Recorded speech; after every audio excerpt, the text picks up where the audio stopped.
Hi, I'm Pam Dennison, and we're going to be talking about free shaping. Free shaping has many uses and is fun and functional, from tricks to complicated behaviors to competition obedience and rally, to house manners to animal husbandry and to freestyle. Free shaping comes in handy when the weather is bad, too hot, too cold, it's raining, your dog is driving you insane indoors, or for when your dog is on bed rest after surgery. The dogs and handlers in this video range from raw beginners to mildly experienced. I specifically picked inexperienced dogs and handlers to show you the process and the progress. While not all of the behaviors will be completed in this video, you will get the idea of how to finish them up. Shaping is kind of like the hot and cold game that we played as kids, except with dogs we don't use a cold cue.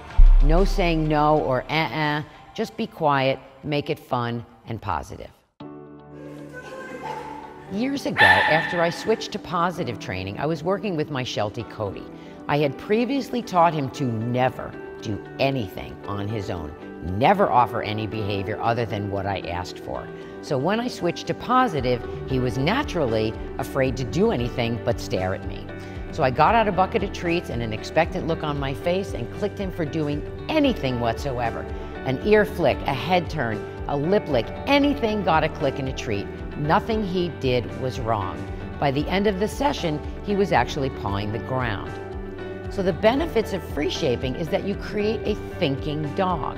You can have a dog that understands that click means treat, however, they might not truly know that their behavior is what's making you click. And that's where shaping comes in handy, because they are the ones offering the behaviors you're not luring. You will see in some of these clips that we used a little bit of luring to get some of the green dogs started, but the bulk is shaping. All learning is beneficial, and thinking dogs learn everything much faster. So what do you want to learn as a handler? Creativity, timing, learning how to break behaviors down into the smallest of approximations, when to end a session, when to keep going, what to do if your dog gets stuck, how to recognize a breakthrough moment or a meltdown, and how not to be a greedy trainer. Each of the behaviors in this DVD set can segue into many more things. All it takes is a little creativity and the ability to recognize the possibilities. Enjoy the process and enjoy your dog. A chin behavior is extremely useful, not just for that it's a trick, but it really isn't a trick. So let's say you've got a dog that is very iffy about toenail clipping or grooming or checking their eyes or putting eye drops in or checking their ears. You can teach a really solid chin behavior, and then you can start working on that. I also have actually used it as an additional recall signal, where sometimes maybe my dogs are nervous about the environment and they won't come when called, which is extremely rare, but it once in a while happens. And I'll just say chin, and they're like, oh, okay, I know how to do that. And they come over and put their chin in my hand. So we're doing that with Squeak. So basically what you're going to do is put your hand, not this way, but this way. This way looks too much like shake paw or maybe a nose target. So I like to do it this way. And if you need to, you just put it there, maybe put your food like over here, and so that maybe you're not really luring it, but your food is there, and when they put their head on their chin on your palm, then you can just click and treat or yes and treat. And once they're doing it on a regular basis, then you'd name it chin, chin, chin, chin, then you do chin stay, and then you can build it from there. So you're gonna, yeah, it's easier for a sit, you're gonna hold your hand. That's it, good. So you're not going to name it yet. Just put your hand sideways, and then yes. This particular behavior is very difficult to use a clicker because we need a third hand. So we're just going to use the word yes.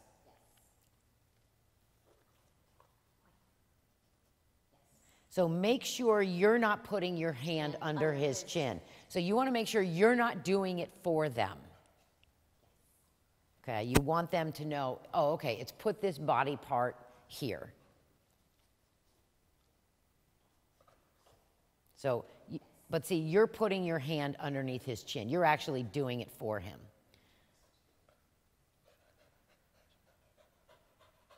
Yes, there we go. Yeah, see, that's better.